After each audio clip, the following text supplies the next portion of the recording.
നമസ്കാരം. നമ്മളുടെ സീരീസിൻ്റെ അടുത്ത വീഡിയോയിലേക്ക് സ്വാഗതം. അപ്പോൾ നമ്മൾ ഇന്നലെ പ്രധാനപ്പെട്ട 5 തത്വങ്ങൾ, 5 ഭൂതങ്ങളെക്കുറിച്ച് ഒരു ചെറിയ ഗ്ലിംസ് നമ്മൾ മനസ്സിലാക്കി. ഈ 5 തത്വങ്ങൾ നമ്മുടെ ജീവിതത്തിൽ നിർണായക സ്ഥാനം വഹിക്കുന്നുണ്ട്. നിർണായക സ്ഥാനം. എന്നിട്ടും നമ്മൾ ഉദ്ദേശിക്കുന്ന പോലെ ജീവിതം മുന്നോട്ട് പോകുന്നില്ല. കാരണം ഈ 5 ചേരുവകളിൽ എവിടെയോ ഒരു തകരാറ് വന്നിട്ടുണ്ട്. എവിടെയോ. ഇപ്പോൾ ആയുർവേദത്തിൽ പറയും വാതം, പിത്തം, കഫം എന്നുള്ള രീതിയിലാണ് അവരതിനെ ക്ലാസിഫൈ ചെയ്യുന്നത്. സിദ്ധയോഗികളൊക്കെ പറയുന്ന കാര്യം, ഒരു മനുഷ്യരാശിയിൽ ഒരു മനുഷ്യന് പൂർണ്ണ ആരോഗ്യത്തിൽ ജീവിക്കാൻ സാധിക്കുന്നതാണ്. അപ്പോൾ പൂർണ്ണ ആരോഗ്യത്തിൽ ജീവിക്കാൻ സാധിക്കുമെന്ന് പറയുന്ന മനുഷ്യന്മാർക്ക് അത് സാധിക്കുന്നില്ല. അവിടെയാണ് നമ്മൾ ചിന്തിക്കേണ്ടത്. എന്താണ് ഇതിനൊരു കാരണം? കാണുമല്ലോ. കാരണമില്ലാതെ ഇവിടെ ഒന്നും സംഭവിക്കത്തില്ല. നമ്മളിനി കർമ്മമാണ്, പൂർവ്വജന്മ കർമ്മം കൊണ്ടാണ് എന്നൊക്കെ നമ്മൾ ചിന്തിക്കേണ്ടതിനാണ്. ഈ കർമ്മത്തിനും ഒരു തുടക്കമില്ലേ? നമ്മൾ പറഞ്ഞു വന്നു, നമ്മൾ നമുക്ക് ഒരു ഇമ്മീഡിയറ്റ് സമാധാനത്തിന് വേണ്ടി പറഞ്ഞു പൂർവ്വജന്മ കർമ്മമാണെന്ന് അനുഭവിക്കുന്നത്. പൂർവ്വജന്മത്തിൽ എന്ത് സംഭവിച്ചു കാണും? എന്തോ ഒരു മാൽ ഫങ്ഷനിങ് അന്നും സംഭവിച്ചുകൊണ്ടല്ലേ ഇത് അനുഭവിക്കേണ്ടി വരുന്നത്. ഇറങ്ങി പോകണ്ടേ നമുക്ക് ഡെപ്തിലേക്ക്? അപ്പം എന്തൊക്കെയോ ചില കാര്യങ്ങൾ വിട്ടു. ഇപ്പം നമ്മളുടെ ബേസിക് ക്ലാസ്സിൽ തന്നെ, റെഗുലർ ക്ലാസ്സിൽ തന്നെ ഞാൻ ആദ്യം കൗൺസിലിംഗ് സെഷനൊക്കെ എടുക്കുമ്പോഴേ ഞാൻ നിങ്ങളുടെ സ്റ്റോറിയാണ് ചോദിക്കുന്നത്. കാരണം ആ സ്റ്റോറി കേൾക്കാൻ ഒന്നാമതാണ് ക്ഷമ വേണം. വേറെ കാര്യം, വേറെ ആളുടെ കഥ നമ്മൾ കേൾക്കുക എന്ന് പറഞ്ഞാൽ അത് ഇരുന്ന് കേൾക്കണം. എന്തിനാന്ന് വെച്ച് കഴിഞ്ഞാൽ നിങ്ങൾ പോലും അറിയാതെ നിങ്ങളുടെ ജീവിതത്തിൽ നിങ്ങൾ ശരിയെന്ന് വിചാരിച്ച് ചെയ്തേക്കുന്ന ചില കാര്യങ്ങൾ തെറ്റാണ്. പക്ഷെ തെറ്റാണെന്ന് അറിഞ്ഞുകൊണ്ടല്ല നിങ്ങളത് ചെയ്തേക്കുന്നത്, ശരിയാണെന്ന് വിചാരിച്ചല്ല ചെയ്തേക്കുന്നത്. പക്ഷെ ആ ശരി നിങ്ങൾ കാണുന്ന ആംഗിളിലല്ല പ്രകൃതി കാണുന്നത്. അപ്പം അതൊന്ന് ഐഡൻറ്റിഫൈ ചെയ്യാൻ വേണ്ടിയിട്ടാണ്. കാരണം നമ്മൾ തിരിഞ്ഞു നോക്കണം. നമ്മുടെ ജീവിതത്തിലേക്ക് നമ്മൾ ചെയ്തേക്കുന്ന എല്ലാം ശരിയായിരുന്നെങ്കിൽ ജീവിതം മുന്നോട്ട് നന്നായിട്ട് പോയല്ലേ, അല്ലേ? ഒരു കാര്യം ചെയ്യുന്നത് ശരിയാണെങ്കിൽ അതിൻ്റെ ഫലം നമുക്ക് ലഭിക്കും. അപ്പോൾ എവിടെയോ ഒരു തകരാറ്. അത് പെട്ടെന്ന് ഒരാൾക്ക് പെട്ടെന്ന് കണ്ടുപിടിക്കാൻ പറ്റാത്തതുകൊണ്ടാണ് നമ്മൾ ഈ രീതിയിൽ നിങ്ങളുടെ അടുത്ത് കമ്മ്യൂണിക്കേറ്റ് ചെയ്യുന്നത്. അപ്പോൾ ഈ സംഭവിക്കേണ്ടതെല്ലാം സംഭവിച്ചു കഴിഞ്ഞിട്ട് നമ്മൾ ഇനി പശ്ചാത്തപിച്ചിട്ട് വല്ല കാര്യമുണ്ടോ? പശ്ചാത്തപിച്ച് കഴിഞ്ഞിട്ട് പ്രത്യേകിച്ച് കാര്യം ഒന്നുമില്ല. സംഭവിച്ചു. പക്ഷെ വേറെ കാര്യമുണ്ട്, പൂർവ്വതാപം. അതായത് നാളെ സംഭവിക്കാൻ ചാൻസസ് ഉള്ളതിനെ ഐഡൻറ്റിഫൈ ചെയ്യാൻ പറ്റും, അതിനെ നമുക്ക് തിരുത്താൻ പറ്റും. പക്ഷേ അതിനുള്ളൊരു മനസ്സില്ല. ഞാൻ പറയുന്നത് അത്രയും മനസ്സില്ലാത്ത ആൾക്കാർ മെജോറിറ്റി നമ്മുടെ നാട്ടിലുള്ളവർക്ക് തന്നെ. കാരണം ഇതൊക്കെ ഇങ്ങനെ മതിയെന്നേ, ഇതൊക്കെ ശരിയാണെന്നേ.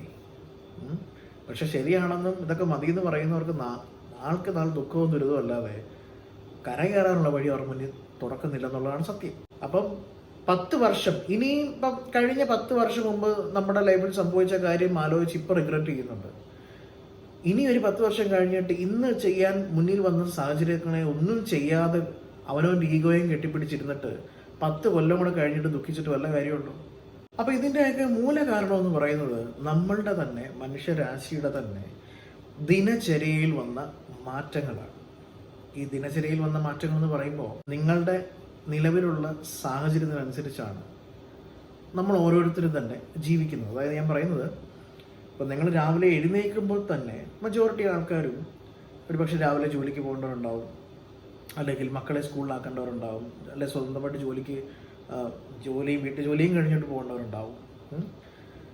അപ്പോൾ അല്ലെങ്കിൽ സ്കൂളിൽ പോകേണ്ടവരുണ്ട്, കോളേജിൽ പോകേണ്ടവരുണ്ട്. പക്ഷെ ഇവരെല്ലാവരും പ്രയോറിറ്റി കൊടുക്കുന്ന പുറത്തുള്ള ഒരു കാര്യത്തിനാണ്, അല്ലേ? ഈ അകത്തുള്ള വീട്ടിലുള്ള നമ്മുടെ കൂടെയുള്ള നമ്മളെ പരിപാലിക്കാതെയാണ് നമ്മളിതെല്ലാം ചെയ്തുകൊണ്ട്. നമ്മൾ വിചാരിക്കുന്ന ബാത്റൂമിൽ പോകുന്നു, കുളിക്കുന്നു, പല്ല് തേക്കുന്നു, നല്ല പൗഡർ ഇടുന്നു, ക്രീം ഇടുന്നു, നല്ല സുന്ദരനായിട്ട് വെളിയിറങ്ങി പോകുന്നു. ഇതിനപ്പുറത്തേക്ക് നമ്മുടെ ഉള്ളിലുള്ള സിസ്റ്റത്തെ നമ്മൾ എന്ത് ചെയ്യുന്നില്ല, വേണ്ട രീതിയിൽ അതിനെ കുളിച്ച് കുട്ടപ്പനാക്കുന്നില്ല, അങ്ങനെ പറയാം. എല്ലാ ദിവസവും നമ്മൾ ശരീരത്തിനെ നന്നാക്കാൻ ശ്രമിക്കുന്ന പോലെ തന്നെ ഏറ്റവും പരമപ്രധാനമാണ് നമ്മൾ രാവിലെ എഴുന്നേറ്റ് ചെയ്യേണ്ട ചില കാര്യങ്ങൾ, നമ്മളെ ചെയ്യേണ്ട ചില കാര്യങ്ങൾ. അത് അൺഫോർച്ചുനേറ്റ്ലി 2024 ഭയങ്കര സയൻറ്റിഫിക്കായിട്ട് സംസാരിക്കുന്ന ആൾക്കാരുടെ ലോകത്ത് അതിനൊന്നും യാതൊരു പ്രാധാന്യവുമില്ല. അപ്പോൾ 5 കർമ്മേന്ദ്രിയങ്ങളും 5 ജ്ഞാനേന്ദ്രിയങ്ങളും കൂടിക്കലർന്നതാണ് നമ്മൾ. അപ്പോൾ ഇത് നമ്മളുടെ പഞ്ചേന്ദ്രിയങ്ങളുമായിട്ട് കണക്റ്റഡ് ആണ്, ലിങ്ക്ഡ് ആണ്. ദാറ്റ് മീൻസ് 10 എണ്ണം ഉണ്ട്. 5 കർമ്മേന്ദ്രിയങ്ങളും 5 ജ്ഞാനേന്ദ്രിയങ്ങളും കൂടി ചേരുമ്പോൾ 10. ഇത് നമ്മുടെ പഞ്ചഭൂതവുമായിട്ട് കണക്റ്റഡ് ആണ്, ഇന്റർ കണക്റ്റഡ് ആണ്. ഇത് തമ്മിൽ നമ്മുടെ 5 സെൻസസിനെ ഇതുമായിട്ട് ഈ പറയുന്ന നമ്മുടെ പഞ്ചഭൂതങ്ങളോട് കണക്ട് ചെയ്തിട്ടുണ്ട്. അപ്പോൾ ഈ പഞ്ചഭൂതങ്ങളോട് കണക്ട് ചെയ്തേക്കുന്ന സെൻസസിൽ നമ്മൾ എന്തെങ്കിലും തരത്തിലുള്ള ഒരു റോങ് ആയിട്ടുള്ളൊരു രീതിയിലാണ് നമ്മൾ ജീവിക്കുന്നതെങ്കിൽ സ്വാഭാവികമായിട്ടും നമ്മളെ ബാധിക്കുകയാണ്. ദാറ്റ് മീൻസ് ഫോർ എക്സാമ്പിൾ പറയുകയാണെങ്കിൽ, ഇപ്പോൾ ആകാശതത്വത്തെയും നമ്മുടെ കാതിനെയുമാണ് കണക്ട് ചെയ്ത് വെച്ചത്. നമ്മൾ പറയത്തില്ലേ, ലോ ഓഫ് അട്രാക്ഷൻ സെൻസിൽ വേഡ് എനർജി എന്ന് പറയാറില്ലേ? ഈ വേഡ് എനർജി അത്രയും സൂക്ഷിക്കണം, പറയുന്നതെല്ലാം ശ്രദ്ധിക്കണം എന്ന് പറയുന്നതിൻ്റെ കാരണം എന്താ? ഈ പറയുന്നതെല്ലാം അന്തരീക്ഷം പിടിച്ചെടുക്കുന്നുണ്ട്. പറയുന്നതെല്ലാം നമ്മൾ കേട്ടേക്കുന്ന പല പുരാണ കഥകളിലും അശരീരി മുഴങ്ങുന്നു, ശബ്ദം ആകാശത്തുനിന്ന് വരുന്നു. ഇപ്പം മൂകാംബികയിലെ കാര്യങ്ങൾ പോലും നമ്മൾ കുറച്ച് ഡെപ്തിലൊക്കെ പോവുകയാണെങ്കിൽ അവിടെ ഏറ്റവും കൂടുതൽ ഈ ശങ്കരാചാര്യരുടെയൊക്കെ കഥയിൽ നമ്മൾ കേട്ടിട്ടുണ്ട്, അശരീരി ശബ്ദത്തിലൂടെയാണ് വന്നേക്കുന്നത് എന്നുള്ളത്. അത് ഇങ്ങനെയൊക്കെ ഉള്ള ഓരോ കഥകളുടെയും കഥയ്ക്കുള്ളിലെ കഥ നമുക്ക് അറിയാതെ പോകുന്നതുകൊണ്ടാണ് നമ്മൾ ഇതിനെയൊന്നും വളരെ ലാഘവത്തോടെ എടുത്ത് ജീവിക്കുന്നത്. അപ്പോൾ നമ്മൾ പറയുന്നതെല്ലാം ഈ പ്രകൃതി പിടിച്ചെടുക്കുന്നുണ്ട്. ശബ്ദത്തിലാണ് ഇത് വർക്ക് ചെയ്യുന്നത്. ഇത് പറയുന്നതെല്ലാം കേൾക്കുന്നുമില്ലേ? നമ്മൾ പറഞ്ഞാലും നമ്മൾ ഉള്ളിൽ പറഞ്ഞാലും ഇതെല്ലാം റിഫ്ലക്ഷൻസ് വരുന്നില്ലേ? അപ്പോൾ ഈ പണ്ടുള്ള ആൾക്കാരൊക്കെ പറയുന്നതും ആകാശത്ത് നോക്കി പറയുന്നതൊക്കെ മഴയായിട്ടും കാറ്റായിട്ടും അല്ലെങ്കിൽ പല രീതിയിൽ ഇത് കമ്മ്യൂണിക്കേറ്റ് ചെയ്യുന്നുണ്ട്. ഇപ്പം മരത്തെ നോക്കി പറയുകയാണ് എനിക്ക് ഇന്നത് തരണേന്നൊക്കെ പറഞ്ഞു കഴിഞ്ഞാൽ അത് അതുപോലെ തന്നെ സംഭവിക്കും. അപ്പം ശബ്ദം പ്രകൃതി പിടിച്ചെടുക്കുന്നുണ്ട്, ആകാശതത്വമായിട്ട് ഇത് കണക്റ്റഡുമാണ്. അപ്പോൾ ഒന്ന് ആലോചിച്ച് നോക്കിക്കേ, ഏറ്റവും കൂടുതൽ ചെവിയുമായിട്ട് ഈ പറയുന്ന സകല നേരം ബഡ്സ് ഇട്ടുകൊണ്ടിരിക്കുന്നു അല്ലെങ്കിൽ ഹെഡ്സെറ്റ് കുത്തിക്കൊണ്ടിരിക്കുന്ന വ്യക്തി ഈ ചെവിക്ക് കൂടുതൽ പ്രശ്നം. ഇപ്പം ഞാൻ ശബ്ദം, ഇപ്പോൾ ആൾക്കാർ ഫോൺ വിളിക്കുമ്പം ഞാൻ സ്പീക്കറിട്ടേ സംസാരിക്കാറുള്ളൂ. ഞാൻ വർഷങ്ങളായിട്ട് സ്പീക്കറിലേ സംസാരിക്കാറുള്ളൂ. എൻ്റെ ക്ലാസ് പോലും ഇപ്പം വണ്ടിയിലാണെങ്കിൽ പോലും വണ്ടിയുടെ സ്പീക്കറിലെ ആൾക്കാരുണ്ടെങ്കിൽ ഇല്ല. ഞാൻ പറയുന്നത് ഞാൻ ചെവിയിലേക്ക് അടുപ്പിച്ച് സംസാരിക്കുന്നത് വളരെ വളരെ അപൂർവമാണ്. വളരെ ലിമിറ്റഡ് സമയത്ത് ചെയ്യാറുള്ളൂ. എൻ്റെ ക്ലാസ് പോലും ഞാൻ സ്പീക്കറിട്ടാണ് എടുക്കാറുള്ളൂ. കാരണം എന്താണെന്ന് വെച്ച് കഴിഞ്ഞാൽ ഇത് ചെവിയുമായിട്ട് അറിയാലോ, ഫ്രീക്വൻസിയാണ് നമ്മൾ പറയുന്ന മറ്റ് ആരോഗ്യ പ്രശ്നങ്ങളുടെ തലത്തിൽ നിന്ന്. പക്ഷേ അതിൻ്റെ ഉള്ളിൽ ഇങ്ങനൊരു സംഗതി ഉണ്ട്. അപ്പോൾ ഓവറാകുമ്പോൾ എന്തോ അമിതമായുള്ള കാര്യം പറയുന്നത്. ഇതറിയാതെ നമ്മൾ ഉച്ചത്തിൽ സംസാരിക്കുന്നു, ഉച്ചത്തിൽ അലറുന്നു. നമ്മൾ ഈ അലർച്ചയും ഉച്ചത്തിൽ വരുന്നതിൻ്റെ കാരണം എന്താ? നമ്മളുള്ള മാൽഫങ്ഷൻ കൊണ്ടാണ് സംഭവിക്കുന്നത്. അല്ലെങ്കിൽ നമ്മൾ പറയുന്ന വാക്കുകൾ, നമുക്കൊരു ഗുണമില്ലാത്ത വാക്കുകൾ നമ്മൾ സദാ പറഞ്ഞുകൊണ്ടിരിക്കുന്നു, പ്രാകുന്നു, ദേഷ്യപ്പെടുന്നു, അവൻ അങ്ങനെ വരണം ഇങ്ങനെ വരണമെന്ന് പറയുന്നു. അതല്ലെങ്കിൽ മറ്റ് എന്തൊക്കെ രീതിയിൽ നമ്മൾ സംസാരിക്കുന്നു, തെറി വിളിക്കുന്നു, മോശം പറയുന്നു, കുറ്റം പറയുന്നു.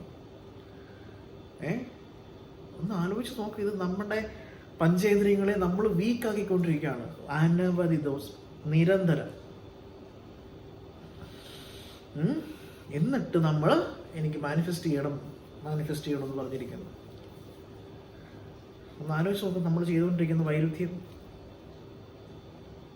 അപ്പോൾ ആകാശ തത്വമായിട്ട് നമ്മൾ അകന്നുകൊണ്ടിരിക്കുകയാണ്, അല്ലെങ്കിൽ അത് നമ്മൾ പ്രതികൂലമാക്കി നമ്മൾ കൊണ്ടുവന്നുകൊണ്ടിരിക്കുകയാണ്. അതിൽ തന്നെ ഇപ്പോൾ ഏറ്റവും വലിയ പ്രശ്നം മനുഷ്യന്മാരെല്ലാം ഒരുപോലെയാണ്, മനുഷ്യർക്കെല്ലാം ഒരുപോലെയാണ്. ഒരിക്കലുമല്ല. മനുഷ്യന്മാരെല്ലാം ഒരുപോലെ ആയിരുന്നെങ്കിൽ മനുഷ്യന്മാർക്ക് എല്ലാവർക്കും ഒരേ ജീവിത സാഹചര്യം വന്നേനെ. അതല്ല എന്നുള്ളത് അനുഭവത്തിലൂടെ മനസ്സിലാക്കിക്കൂടെ? അനുഭവം ആണ് ഏറ്റവും വലിയ ഗുരു. അപ്പോൾ മനുഷ്യൻ രാശിയിൽ നമ്മൾ നോക്കുകയാണെങ്കിൽ ഇപ്പം വിരുദ്ധ ഭക്ഷണം കഴിക്കുന്നവരുണ്ട്. വിരുദ്ധ ഭക്ഷണം കഴിക്കാൻ പാടില്ലത് അത് നമ്മൾ ആസ്വദിച്ച് കഴിക്കും. എന്നിട്ട് അതിൽ നിന്ന് ഇപ്പുറത്ത് അസുഖം വരും. എന്നിട്ട് അസുഖത്തിൻ്റെ പുറകെ ഓടിക്കൊണ്ടിരിക്കുകയാണ്. ചെയ്യാൻ പാടില്ലാത്ത കാര്യം ചെയ്തിട്ടാണ് ഇത് സംഭവിക്കുന്നത്. അതേപോലെ എല്ലാവരും കഴിക്കുന്ന എല്ലാം എല്ലാവർക്കും കഴിക്കാൻ പറ്റില്ല. എല്ലാവരും ചെയ്യുന്ന എല്ലാ കാര്യങ്ങളും എല്ലാവർക്കും ചെയ്യാൻ പറ്റില്ല. ഇത് സത്യമാണ്. ഇപ്പം ലോ ഓഫ് അട്രാക്ഷൻ നിങ്ങൾ ആഗ്രഹിക്കുന്നതെല്ലാം ഞാൻ ഇപ്പോൾ പലർക്കും ജോലി എന്ന് പറയുന്ന കാര്യം, വരുമാനത്തിൻ്റെ മാർഗം തടസ്സമാകുന്നതിൻ്റെ കാര്യം വേറൊരാളെ കണ്ട് ഇമിറ്റേറ്റ് ചെയ്യാൻ പോകുന്നുണ്ട്. അത് ഇമിറ്റേഷൻ ഉണ്ടാകുന്ന ഈഗോ മൈൻഡ് സ്റ്റാർട്ട് ആകുമ്പോഴാണ്. അവനവൻ ചെയ്യേണ്ട ജോലിയിൽ നിന്ന് അത് മനസ്സിലാക്കാനുള്ള ഇൻറ്റ്യൂട്ടീവ് പവറില്ല, ഈ പറയുന്ന നമുക്ക് അത് മനസ്സിലാക്കാനുള്ള സെൻസ് ഇല്ല. അപ്പോൾ വേറെ ആൾ ചെയ്യുന്ന കാര്യം അതുപോലെ ചെയ്യാൻ പോകുന്നു. ഇപ്പോൾ ഒരു പലചരക്കടക്കാരൻ തുറന്നു, അയാൾക്ക് നല്ല ലാഭം കിട്ടുന്നു, വേറെ ആൾ അത് കണ്ടുകൊണ്ട് തുറക്കും. അവൻ കടമെടുത്ത് പോകുന്നല്ലാതെ അവൻ രക്ഷപ്പെടത്തില്ല. കാരണം അവൻ ചെയ്യേണ്ട പണിയല്ല അവൻ ചെയ്യുന്നത്, അവൻ മറ്റുള്ളവരെ കണ്ടിട്ട് അതിന് പ്രവൃത്തി ആടിയതാണ്. അപ്പോൾ ഈ പഞ്ചഭൂതങ്ങൾ 5ൻ്റെയും ചേരുവക നമ്മൾ തെറ്റിച്ചു. ഇതാണ് ഇതിൻ്റെ മെയിൻ റീസൺ എന്ന് പറയുന്നത്. ഈ ആകാശ തത്വത്തെ നമ്മൾ ഓരോരുത്തരും മനസ്സിലാക്കുന്ന സ്കൈ എന്ന് പറയുന്ന സെൻസിൽ മാത്രമല്ല, നമ്മുടെ ഉള്ളിലും ആ ഒരു ആകാശം ഉണ്ടെന്ന് നമ്മൾ ഇന്നലെ സംസാരിച്ചു. ഇപ്പം നമ്മൾ എൻ്റേതെന്ന് തോന്നിക്കുന്ന എല്ലാം നമ്മുടെ മനസ്സിലല്ലേ. ഇപ്പോൾ എൻ്റെ വീട്, എൻ്റെ കാറ്, എൻ്റെ അച്ഛൻ, എൻ്റെ അമ്മ എന്നൊക്കെ പറയുന്നത് നമ്മുടെ പറയുന്ന പോയിന്റിൽ നമ്മുടെ മനസ്സിലല്ലേ. ലെന ഇൻ്റർവ്യൂവിൽ പറഞ്ഞ പോലെ ഈ നിമിഷം അത് മനസ്സിലുള്ളത് കൊണ്ടല്ലേ നമ്മൾ പറയണേ, വേറെ അല്ലല്ലോ. ഇപ്പോൾ എനിക്ക് അമേരിക്കയിൽ വീടുണ്ട്, ഓക്കെ, അത് അമേരിക്കയിലെ വീട് അമേരിക്ക മുന്നിൽ കണ്ടിട്ടല്ലോ പറയണം, എൻ്റെ മനസ്സിലാണ്. അപ്പോൾ അതിനെന്തെങ്കിലും പ്രശ്നം ഉണ്ടായി കഴിഞ്ഞു, അയ്യോ, ആ ദുഃഖം എവിടെ അനുഭവിക്കുന്നത്? ഉള്ളിലാണ് അനുഭവിക്കുന്നത്. ആകാശ തത്വത്തിലാണ് അനുഭവം ഉണ്ടാവാൻ പോകുന്നത്. അതേപോലെ ഈ പഞ്ചഭൂതങ്ങൾ 5ഉം നമ്മുടെ ഉള്ളിലുള്ള പഞ്ചഭൂതങ്ങളും അതും സ്വതന്ത്രമായി വിരാജിക്കണമെന്ന് ആഗ്രഹിക്കുന്നു. ഇപ്പോൾ ഒരു വീട്ടിൽ തന്നെ ജനലും വാതിലും കഥവും എല്ലാം അടച്ചിട്ടേക്കുവാണ്. ഇതെല്ലാം അടച്ചിട്ടപ്പോൾ നമ്മൾ വിചാരിക്കും അതിനെന്താ, കുഴപ്പമില്ലല്ലോ. അപ്പോൾ എവിടെ സ്പേസ് അടച്ചിട്ടോ അവിടെ ബ്ലോക്ക് ഉണ്ടാവും. കാരണം നമ്മുടെ ഉള്ളിലുള്ള സ്പേസ് മഹാപ്രപഞ്ചവുമായിട്ട് കണക്ട് ചെയ്യുക, അല്ലെങ്കിൽ മഹാ ആകാശവുമായിട്ട് കണക്ട് ചെയ്യാൻ വെമ്പൽ കൊണ്ട് നിൽക്കുകയാണ്.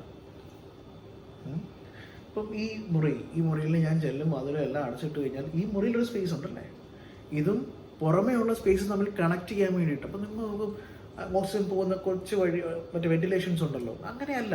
നമ്മൾ ഇത്രയും നിസ്സാരവൽക്കരിച്ച കാര്യങ്ങളെ കാണുന്നത്. പിന്നെ വീടിനൊരു സ്പേസ്, അത് വേറെ സ്പേസ്, എന്തുമായാലും നമ്മുടെ ഉള്ളിലെ സെല്ലൊരു സെല്ലുണ്ട്. ഓരോ സെല്ലും എടുത്ത് നോക്ക്, ഇലക്ട്രോൺ, പ്രോട്ടോൺ, ന്യൂട്രോൺ എടുത്ത് നോക്ക്, അവിടെ ഉണ്ടൊരു ആകാശം. അപ്പോൾ പറയുമ്പോൾ ഒരുപാട് വാസ്റ്റ് സബ്ജക്റ്റാണ്, ഇതൊക്കെ പറയണോ വേണ്ട ഞാൻ ഒരുപാട് ആലോചിച്ചതാണ്. പക്ഷേ ഇതൊക്കെ എല്ലാവരും അറിയണ്ടേ, എല്ലാവരും എല്ലാ കാര്യങ്ങളും അറിയണമല്ലോ. കുറച്ച് ആൾക്കാർ മാത്രം എല്ലാം മനസ്സിലാക്കിയിട്ടും കാര്യമൊന്നുമില്ലല്ലോ. പിന്നെ അത് കഴിഞ്ഞ് മുന്നോട്ട് എത്ര പേര് പോകും എന്നുള്ളത് അത് അവരുടെ വിധി പോലെ ഇരിക്കും. പറയാനുള്ളത് നമ്മൾ പറയുക, അല്ലെങ്കിൽ നമ്മൾ സ്ഥിരം പറഞ്ഞുകൊണ്ടിരിക്കുന്ന പല്ലവി തന്നെ എപ്പോഴും പറഞ്ഞ് നിങ്ങൾക്കും ബോറടിക്കും, നിങ്ങൾക്ക് മടുക്കും.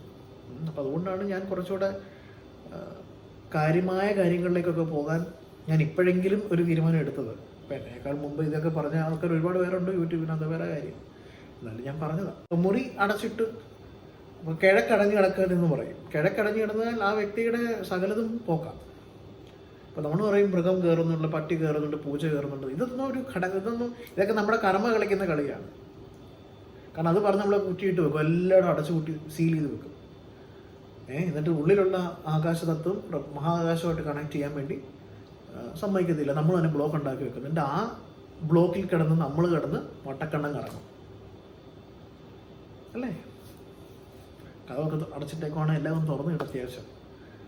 ഇനിയെങ്കിലും സിമ്പിൾ കാര്യങ്ങളാണ് അതൊക്കെ, ചുമ്മാ തുറന്നിടുക. എല്ലാം ഇങ്ങനെ അടച്ചു കൂട്ടി വെക്കുന്ന പ്രകൃതം ഉണ്ടെങ്കിൽ